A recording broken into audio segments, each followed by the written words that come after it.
Good morning students. We are seeing in our science lectures, that is chapter number 10, respiration in organisms. And in our previous lecture we have learned about the mechanism of breathing, means actually what happened during the breathing process. So in our early lectures of this chapter, what we learned? The reaction, what happened during the respiration process, which is that glucose plus oxygen, and it gives energy plus carbon dioxide plus water. That reaction we have to discuss during this topic. Okay. So what do we breathe out? That is our today's topic. What do we breathe out? Actually what we breathe out, that we will see here. We know very well inhalation process, we are inhaling air, not only oxygen. Actually we need only oxygen in our body. For this reaction we need only oxygen, but we don't get only oxygen from air, because air is a mixture of oxygen and again various different gases, that is nitrogen, hydrogen, then carbon dioxide. So when we inhale air along with oxygen, we inhale many gases also, but we use only oxygen there. So the rest of the gases, again we inhale water vapors also, because in air somehow water vapors are also present. So that the best thing we have to exhale from our body. So what we exhale, we have to use oxygen. So after respiration reaction process, this reaction takes place inside the cell, that we have learned, and the lungs breathe out or exhale out in the air 4.4% carbon dioxide and then oxygen also. And how that oxygen come from, where that oxygen come from? So that oxygen we get in the form of water vapor. Okay, so here water vapors are also formed, that we know. So with that carbon dioxide, water vapor also we exhale out of the body. So main thing is that when we inhale air, we take 21% oxygen, we use oxygen from the air, that is 21% oxygen it is present inside the air. What is the percentage? 21% oxygen is present inside the air naturally in our surrounding. When the air is fresh, it is not polluted, it should not pollute it. And along with that many gases are present, and with that carbon dioxide is also present. So how much carbon dioxide is present? Only 0.04% of carbon dioxide is present initially when we breathe in from the surrounding. When we take air, only 0.04% carbon dioxide is present in the air.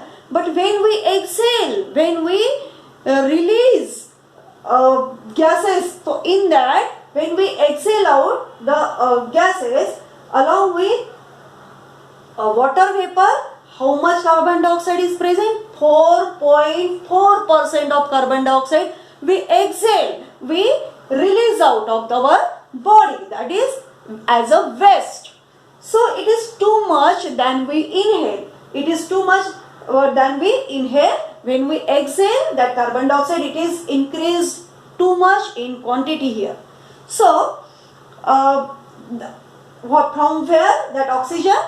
From water, where that oxygen we can get, that is only 16.4%. We inhale 21% oxygen directly, but indirectly in combined form we exhale 16.4% oxygen. Okay, so we can test if water vapors are present. How we can test? If when we exhale out the air, so what is present inside that? That we have to test.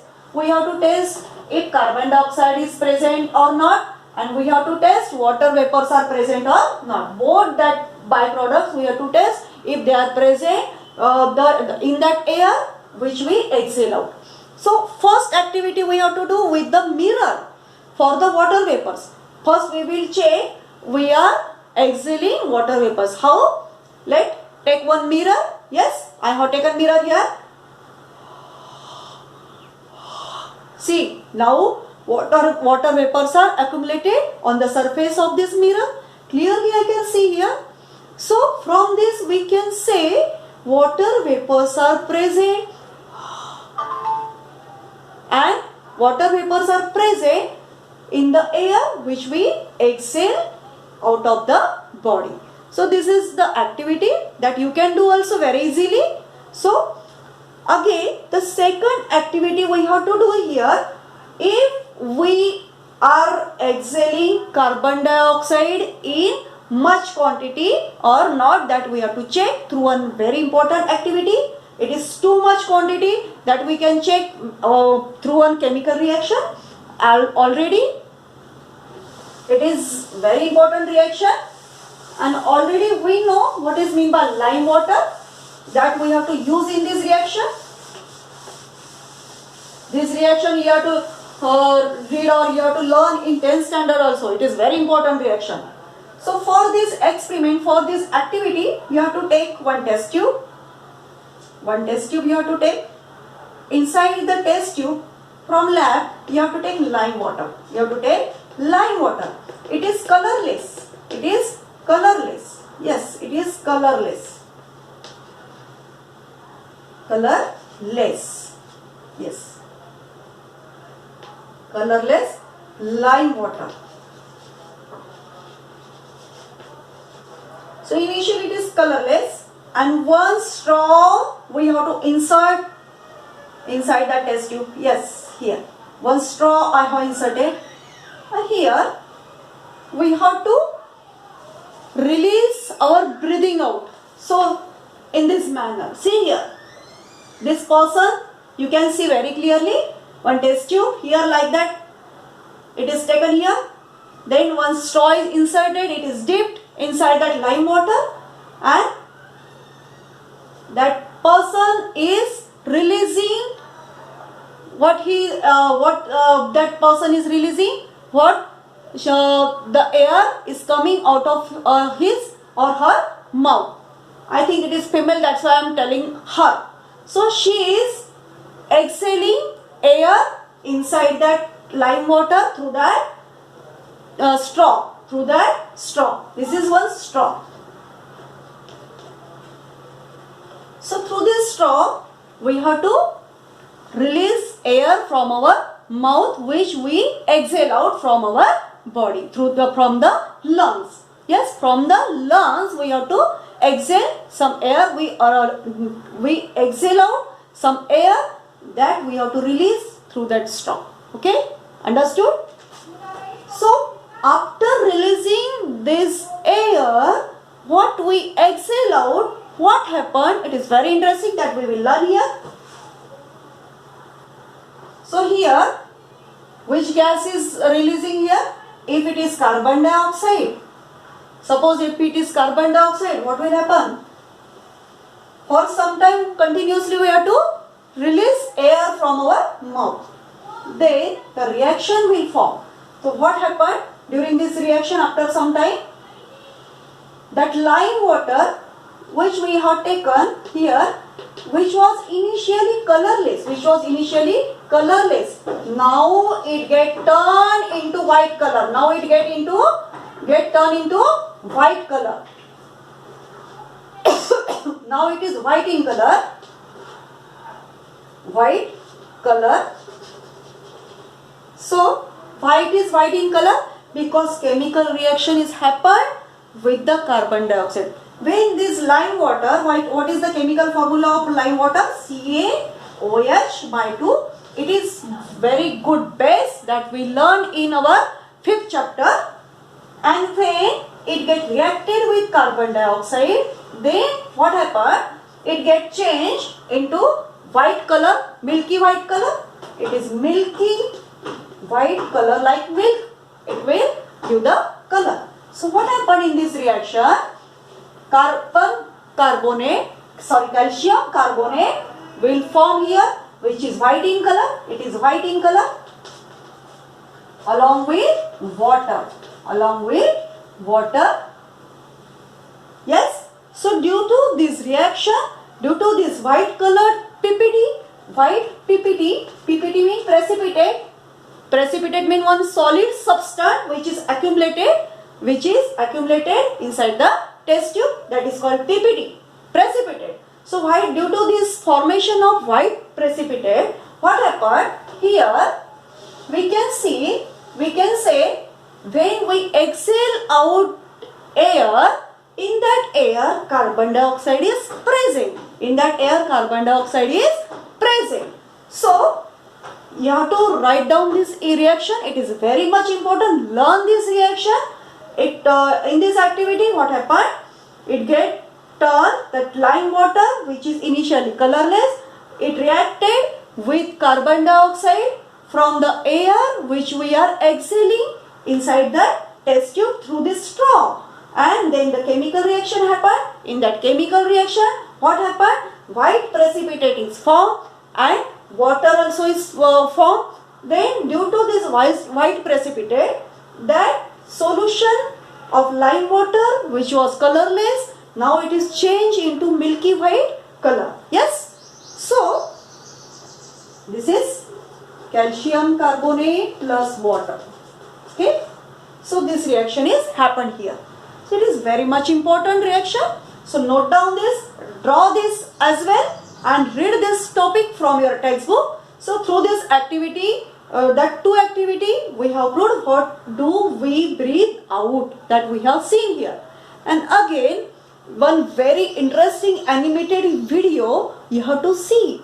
And through this video, I am sure you will understand more, better, and yeah, it is very interesting. Observe that animated video. Okay. And very important thing is, every time what I teach you, read that topic from your textbook and do this activity as well. Okay. Thank you. And students, along with that reaction and all that activity, again one more activity you have to learn here. And this activity for learning the actual mechanism of breathing, actual role of diaphragm, and what happened during the breathing process, that we can learn through this activity. That is 10.7, figure 10.7 you can see in your textbook. That activity you can do at your home also, and that how to do that activity, that also you can see in that animated video. So watch that video very carefully and do as like mentioned in that activity, and you can understand very easily how the movement of diaphragm takes place inside our body. And very important thing, we have called chest cavity. We have called chest cavity this part, for this part. Again, this part is called thoracic cavity as well. It is also called thoracic cavity. In scientific name for the chest cavity, we can say thoracic cavity. So in that video, you will see thoracic cavity is mentioned for this cavity. Okay, for this chest cavity. So watch this video and have a fun and learn very well. Okay.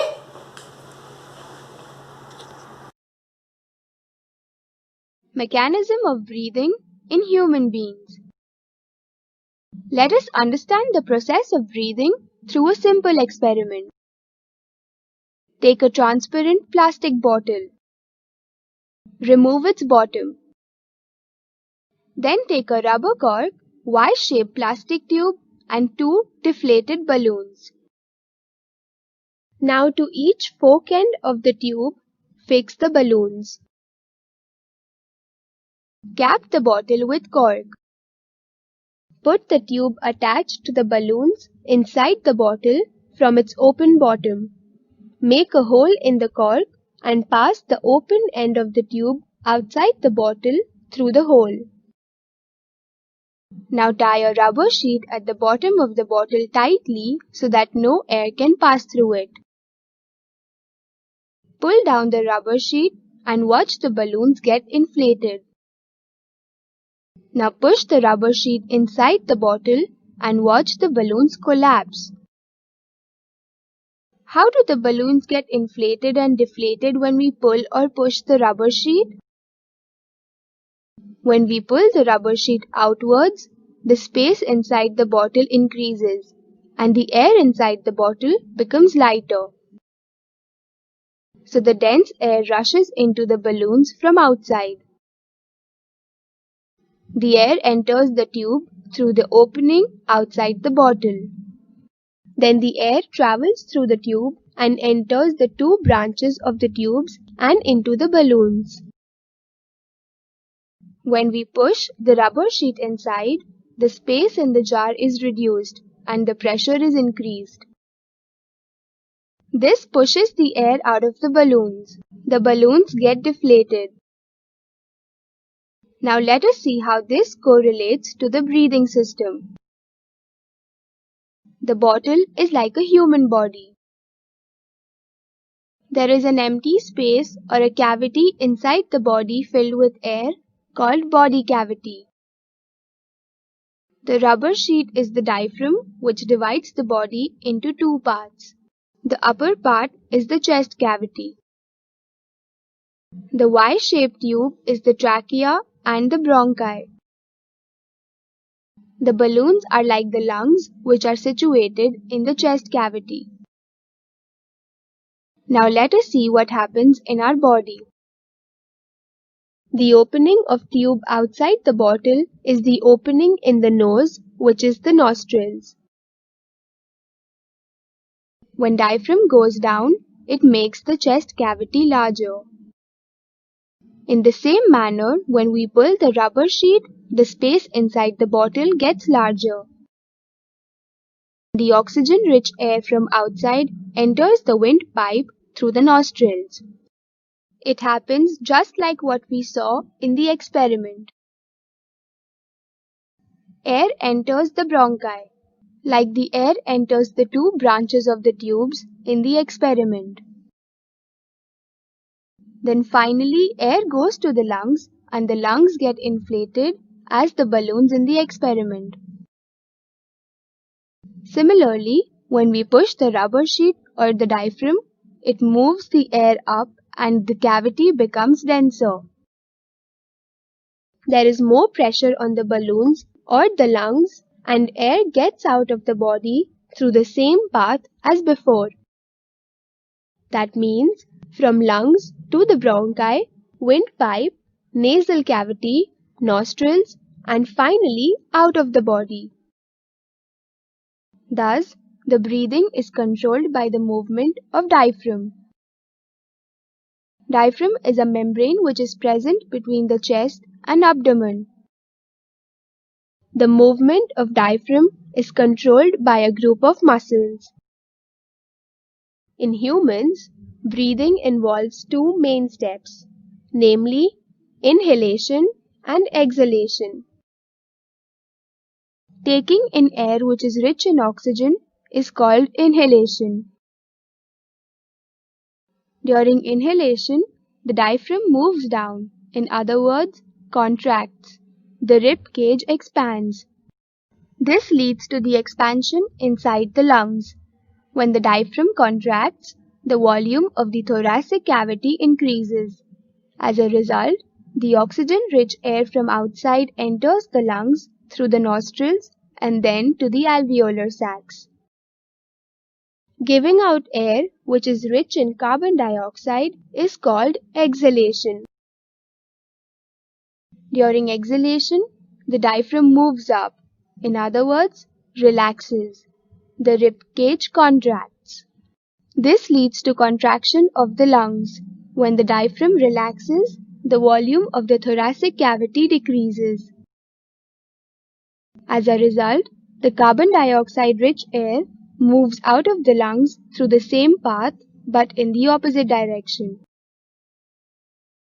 A human adult at rest on an average breathes about 28,800 times per day. In other words, 12 to 20 times per minute.